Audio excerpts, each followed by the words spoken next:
Saya bangun tidur tanpa antusiasme. Rasanya hidup ini jadi terasa hambar. Saya terus bertanya-tanya tentang alasan saya menjalani hidup. Jadi ingat lagunya Petra Sihombing. Apa yang kau cari? Lulus kerja, menikah, beranak. Apalagi? Duh, apakah alasan saya hidup hanya untuk lulus, kerja, menikah, lalu beranak? Atau apakah hidup bisa lebih dari itu? Apakah hidup bisa lebih dari sekadar lulus, kerja, menikah, beranak, lalu mati? Tiba-tiba saya keingetan sama kakek yang baru aja meninggal dunia. Beliau memang udah sepuh sih. Terus saya sadar sesuatu. Kematian memang hal yang pasti, Sir. Setiap orang pasti akan merasakannya. Lahir, hidup, mati. Lalu hidup lagi di dimensi yang lebih tinggi. Kayaknya saya nggak bisa biarin hidup begini terus. Kalau kematian itu sesuatu yang pasti, kenapa saya masih hidup tanpa alasan yang bikin saya antusias menjalani hidup? Kenapa hanya sekadar hidup? Saya pun pergi keluar. Sambil ngendarain motor, saya mikirin tentang alasan hidup saya yang sebenarnya. Karena saya yakin hidup itu bukan hanya sekadar hidup. Lalu, saya kepikiran buat ngelakuin sesuatu di luar zona nyaman. Sesuatu yang mungkin jarang dilakukan. Siapa tahu saya bisa menemukan jawaban dari sana. Dan muncullah satu ide. Ngajak kenalan orang asing dan belajar dari pengalamannya. Oke, saya akan lakukan itu. Sebenarnya saya agak canggung kalau ngajak kenalan orang yang benar-benar asing.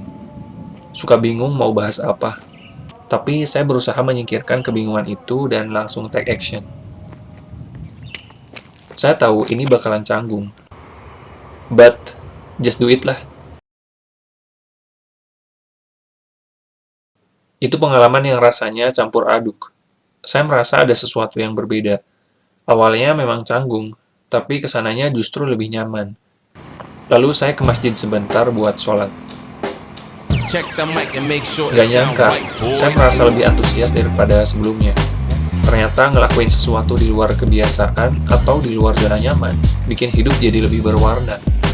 Saya juga menemukan alasan hidup orang lain. Waduh, saya ketiduran di masjid. Ternyata tadi saya ngantuk berat. Kayaknya efek belum makan siang. Saya pun bangun dengan badan lemes. Yah, rasa antusiasme saya hilang lagi. Padahal tadi udah lebih antusias pas kenalan sama orang. Saya makan tanpa antusiasme. Setelah makanan habis, saya malah ngelamun sebentar. Saya ingat tentang Ikigai. Saya memang udah menjalani hidup sesuai Ikigai yang pernah saya bikin. Ikigai saya adalah mengajar dan membimbing orang berkembang melalui konten. Nah, Ikigai kan artinya a reason for being, atau alasan hidup yang bikin seseorang semangat atau antusias menjalani hidup, dari mulai bangun tidur sampai tidur lagi. Waduh, saya sampai lupa. Saya udah tahu Ikigai, tapi kok masih bertanya-tanya tentang alasan hidup? Jangan-jangan saya perlu merombak Ikigai yang udah pernah dibikin, biar bisa bikin saya semangat lagi pas bangun tidur. Iya, saya harus perjelas lagi Ikigai saya. Kayaknya ada bagian yang belum pas, makanya saya jadi kurang antusias.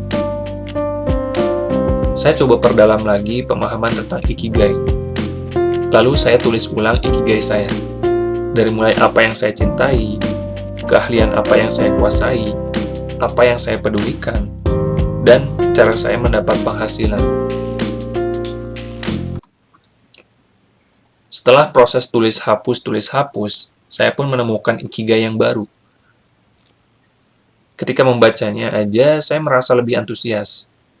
Ikigai saya saat ini adalah bantuin orang untuk sembuh dan berkembang melalui konten, jasa healing, dan coaching.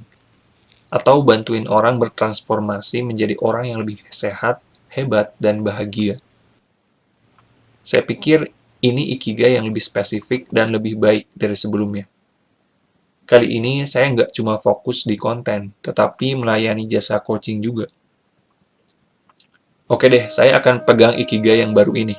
Saya nggak sabar buat jalanin hari esok yang lebih baik lagi. Alasan hidup saya udah lebih jelas. Saya akan melakukan hal yang lebih dari sekedar lulus, kerja, menikah, beranak. Besok pasti lebih baik.